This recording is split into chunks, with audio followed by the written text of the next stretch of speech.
আপনি ব্যবসার সাথে চালাইছে আপনি প্রায় ৪৫ বছর। আমি চালাতেছি মানে প্রায় ৭-৮ বছর হয়ে গেছে। তো আমাদের আপা যে সময় ব্যবসা চালাইছে এ সময় মোটামুটি মানে আব্বার পজিশনটা আমরা ধরে রাখার চেষ্টা করতেছি। আমরা আপনি নারায়ণপুর আছে, তারপর উত্তরবঙ্গে আছে, তারপর আপনার সিলেটের সাইড আছে, মানে এগুলোর থেকে বড় বড় পাখিরা আমাদের কাছে এগুলো বিক্রি করে আমরা ওদের থেকে কিনে সংগ্রহ করে রাখি।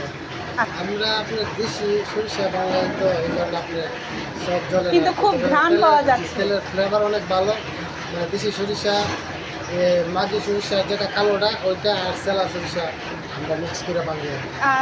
কেমন সারা পাচ্ছেন সরাই ব্রাহ্মণবাড়িয়া? সরাইল ব্রাহ্মণবাড়িয়াতে আমাদের অনেক ইয়ে আছে, আব্বার নামে আমরা ওখানে চলতেছি। আপনি অনেক মানুষে যারা নিয়ে ব্যবহার করতেছে তারা বলতেছে অনেক ভালো, আর আমরাও ভালো। ব্রাহ্মণবাড়িয়ার বাইরে কোথায় কোথায় যায়? এই তো ঢাকায় আছে, তারপর আপনার ঢাকায় যা, তারপর আপনার নরসিংদী যায়, তারপরে আপনার চট্টগ্রাম যায়, অনেকে আসে মানে আমাদের এখানে যারা থাকে তারা ওদের ওইখানে নিয়ে যায় আর কি।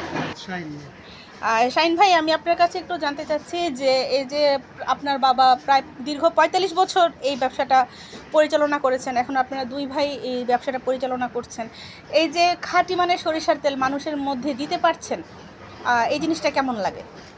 ইনশাল্লাহ আল্লাহর মতো ইনশাল্লাহ ভালো। আমার আব্বুও ব্যবসা করে গেছে এত বছর, তখন আমরাও ব্যবসা করতেছি। ইনশাল্লাহ আমরা খাঁটি মানের তেল, সরিষার তেল ১ নম্বর খাঁটি দেওয়ার চেষ্টা করি, যাতে আমরা কাস্টমাররা খায়া শান্তি পায় বা উপভোগ করতে পারে তারা, এটাই আমরা চেষ্টা করি।